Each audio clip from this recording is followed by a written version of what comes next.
네, 사무엘상 26장 1절에서 12절이고요. 먼저 5절까지 교독하겠습니다. 10사람이 기브아에 와서 사울에게 말하여 이르되 다윗이 광야 앞 하길라산에 숨지 아니하였나이까 하매 사울이 일어나 광야에서 다윗을 이루고 이스라엘에서 한 사람 3,000명과 함께 광야로 올라갔습니다.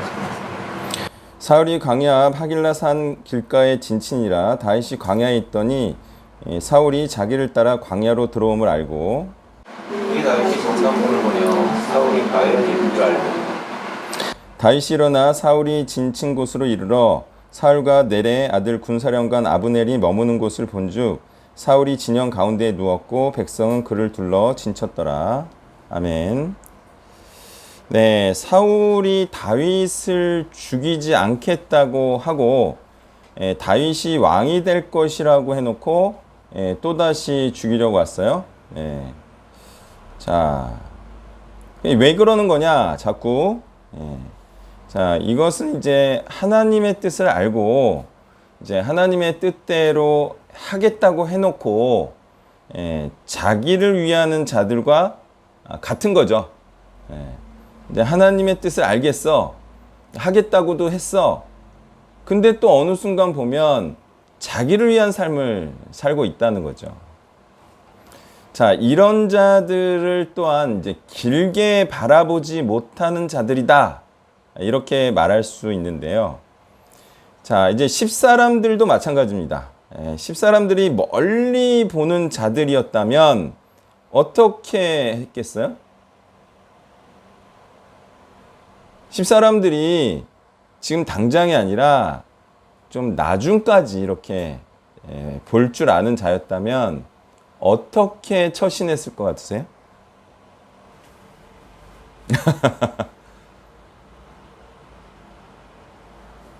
지켜봤겠죠. 뭘?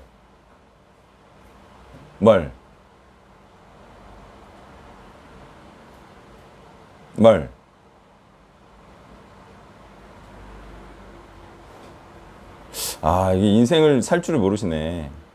아니, 다윗이 왕이 될지 안 될지 지켜보지 않겠어요? 아, 좀 지켜봤다가 해야지. 이거 나중에 다윗이 왕이 되면 어쩌려고 이래요? 지금 당장에 좀 위험할 수는 있어요. 안 일렀다고 사울이 나중에 응징할 수도 있지만 이런 때는 좀 지켜봐야죠. 근데 이게 지금 사울에게 다윗의 은신처를 알려주는 이유는 뭐예요? 당장과 지금을 위해 살아가는 자들이기 때문이에요. 그러니까 지금을 위해 살아가는 자들의 특징이 뭐예요? 어떤 자들의 편에 서죠? 지금을 위해 살아가는 자들. 이들은요, 지금 권세를 잡은 자의 편에 서요. 근데 나중을 위해 살아가는 자들은 누구의 편에 설까요? 하나님의 편에 서는 거예요. 권세 잡을 자의 편에 서는 거예요. 지금은 권세가 없어도. 자, 그래서 이제 지금을 위해 살아가는 자들 중에 전형적인 경우를 말해 드릴게요. 저기 이제 송파구 가락동에 무인 아이스크림하고 마카롱을 판매하는 분이 있어요. 근데 이제 투자는 한 3천 정도 한 것 같고 한 달에 순수익이 한 300에서 400만 원이래요. 이거는 이제 목과 운이 동시에 좋은 경우인데요. 자, 이런 일을 주로 하며 살아가는 자들이 바로 지금을 위해 살아가는 자들이에요. 지금 당장. 나중에 어떻게 될지는 대비하지 않고 현세를 위해 살아가는 모든 자들이 지금 권세를 잡은 돈신님에게 굽신거리는 자들이에요. 오직 돈 하면서 살아가죠. 나중은 준비가 안 되잖아요. 돈이. 누구라도 돈을 위해 사는 자이면 하나님의 편에 선 자라고 말할 수가 없는 거죠. 그래서요, 먹고 쓰고 남는 모든 돈을 복음을 위해 사용하지 않으면요, 그거는 하나님의 편이 아니에요. 그건 이제 자기 편이거나 돈 편이겠죠. 6절에서 12절을 교독합니다. 이에 다윗이 햇사람 아히멜렉과 스루야의 아들 요압의 아우 아비새에게 물어 이르되 누가 나와 더불어 진영에 내려가서 사울에게 이르겠느냐 하니 아비새가 이르되 내가 함께 가겠나이다.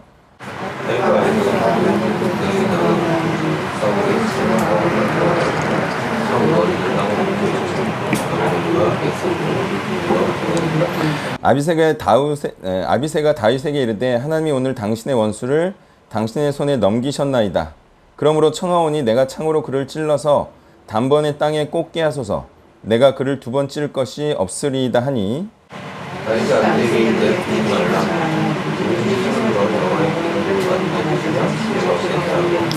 다윗이 또 이르되 여호와께서 살아계심을 두고 맹세하노니 여호와께서 그를 치시리니 혹은 죽을 날이 이르거나 또는 전쟁에 나가서 망하리라. 내가 손을 들어 여호와의 기름을 바라는 자의 신께서 여호와께서 부르시리니 영혼이 내 머리 곁에 있는 창과 물병을 가지고 가자. 다윗이 사울의 머리 곁에서 창과 물병을 가지고 떠나가되 아무도 보거나 눈치채지 못하고 깨어있는 사람도 없었으니 이는 여호와께서 그들을 깊이 잠들게 하셨으므로 그들이 다 잠들어 있었기 때문이었더라. 아멘. 자, 어떻게 이제 다윗은 이렇게 담대하게 사울의 진영으로 나아갈 수 있었을까? 이게 참 좀 얼토당토하는 얘기 같기도 하죠. 어떻게 다 자고 있고 그 안에 가서 아무도 눈치 못 채게 창과 물병을 갖고 나. 자, 어쨌든 뭐 있었던 사실이기 때문에 좀 이유를 유추해 보면 다윗은 그래도 비슷한 경험을 좀 했었나요? 네, 일단 경험이 비슷한 경험이 있어요. 그리고 그때와 좀 또 달라진 게 세력을 키우면서 자신감이 좀 붙었을 때이고요. 또 하나님께서 함께 하신다는 확신도 있었을 거예요. 자, 이런 것들로 인해서 다윗이 담대히 사울의 진영으로 나아갈 수 있었던 것 같고요. 또한 굳이 이렇게 하는 이유는 뭐예요? 왜 이러는 걸까요? 왜 이런 방법을 쓰는 걸까요? 예전에 사울을 죽일 수 있었을 때 죽이지 않으니까 어떻게 됐어요? 사울이 회개하는 모습을 보였죠. 그러니까 사울에게 좀 즉효약 비슷한 게 뭐냐면 죽일 수 있었는데 죽이지 않으면 회개하는 그런 좀 성향을 갖고 있죠. 자, 그래서 이번에도 성공을 하면 잠시나마 또 제정신을 차릴 수 있게 할 수 있겠죠. 자, 그런데 이것도 좀 우리도 경험할 수 있는 내용이에요. 사람이 언제 잠시 제정신으로 돌아오든가요? 우리가 몇 번 봤어요, 그죠? 평소에는 제정신이 아니야. 그러다가 목숨의 위협을 느끼면 사람이 잠시 제정신으로 돌아와요. 뭐 하나님 찾고, 그럼 하나님의 뜻이 이거지. 응? 내가 곧 죽을지도 모르는데 하나님의 뜻대로 살아야지. 이런 식으로 제정신을 잠깐 차린다고요. 그랬다가 다시 또 어떻게 살아요? 이제 죽음의 위협에서 벗어났어. 그러면 또 다시 자기를 위해 살아가죠. 정말 이제 연대 치대 나온 애랑 비슷하지 않나요? 정신이 오락가락해요. 아니 뭐 하나님 위해 살겠다고 해놓고 살다가 또 언제 보면 또 자기를 위해서 살고. 이게 실제 하는 캐릭터예요. 어디 없는 캐릭터가 아니에요. 사람이 죽음 앞에 서면 정말 내가 이렇게 살아야 되는구나. 이걸 이제 좀 잘 알죠. 어느 정도 그런 사람들이 있죠.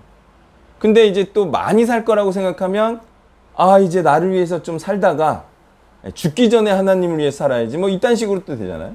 정신이 오락가락하는 사람들이에요. 자, 아비새가 다윗에게 사울을 죽이라고 쉽게 말하죠. 왜 이런 것도 아주 흔하게 일어나는 일이에요. 지도자한테 이렇게 좀 쉽게 말하는 경우가 있어요. 왜 그런지 아세요? 자기가 찔러 죽이겠다. 허락만 해줘라. 두 번 찔릴 필요도 없다. 이게 왜 그러냐면요. 일단 이렇게 하는 게 자기한테 좋아. 예? 근데 이렇게 해서 찔러서 죽이면 누구 책임되는 줄 아세요? 허락한 다이 책임돼요. 그러니까 자기 책임이 아니니까 훨씬 수월하죠. 근데 이제 허락하는 사람 입장에서는 본인 책임이 되기 때문에 신중하게 해야 돼요. 당장 좋다고 해서 그게 하나님의 뜻은 아닐 수 있기 때문에. 그래서 이게 좀 너무 감정적으로 또는 지금 당장 좋은 쪽으로 결정을 하면 그것은 하나님의 뜻이 아닐 수가 있어요. 근데 이제 일단 자기도 쫓기고 있으니까 일단 뭐 죽이고 빨리 뭐 되자 뭐 이렇게 생각했는데 이제 좀 쉽게 말하는 거죠. 지금 자기에게 해로운 자라고 해서 또는 자기를 비난하고 공격하는 자라고 해서 같이 해롭게 하거나 비난해서는 안 되는 자는요, 어떤 자냐면 하나님께서 그래도 쓰시는 자들인 거예요. 하나님께서 쓰시는 자는요, 하나님이 아직은 필요하다는 거거든요. 그거를 해치면 안 돼요. 그도 하나님의 일을 하고 있는 자라면 하나님의 일이 피해를 받을 수 있기 때문에 하나님의 일이 공격을 받는 격이 되는 거죠. 이런 경우는 있을 수 있을 것 같아요. 서로 티키타카 하면서 복음이 더 전파되는 경우 있죠. 그래서 이슈가 되고, 그래서 이제 이종격투기에서는 그런 식으로 홍보를 해요. 격투 선수들이 서로 막 이렇게 티키타카 하면서 그걸 이제 이슈화 하는 거죠. 그럼 이제 그 이종격투기가 더 홍보가 되는 거죠. 그래서 사람들의 흥미를 끌고, 그거는 돼요. 근데 그게 아니고 정말 서로 피해만 받게 되는 경우이면 쉬운 구원론을 설파하는 교회라 할지라도 경솔하게 비난하는 일은 금해야 합니다. 어찌됐건 예수의 이름이 전파되고 있잖아요. 그들을 통해서. 그리고 우리가 계속 안 들어서 그렇지 항상 틀린 말씀만 전하는 것도 아니에요. 그러니까 그런 경우도 아주 신중하게 결정을 해야 돼요. 우리도 그랬지만요. 그들에게 도움을 받고 있고 받을 올바른 기독교인도 있을 수 있기 때문이기도 합니다. 굉장히 컴플렉스한 문제예요. 이게 뭐 진짜 1 곱하기 2는 2니까 우리가 2로 대처하자 이런 문제가 아니에요. 굉장히 얽히고 설킨 문제들이죠.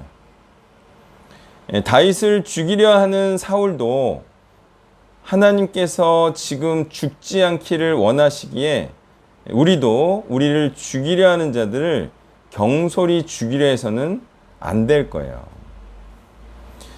자, 그 다음에 어떻게 이렇게 불침번도 없이 깊이 잠들 수 있었는가? 이게 참 궁금한 대목이긴 한데요. 뭐 이게 뭐 이렇게 일어났던 일이니까 우리는 이렇게 또 추론해 볼 수밖에 없어요. 다들 너무 피곤했다 이거죠. 불침번이 있었어도 걔네들도 너무 피곤했다 이거예요. 또 숫자를 믿고 너무 방심한 것이 아니었나.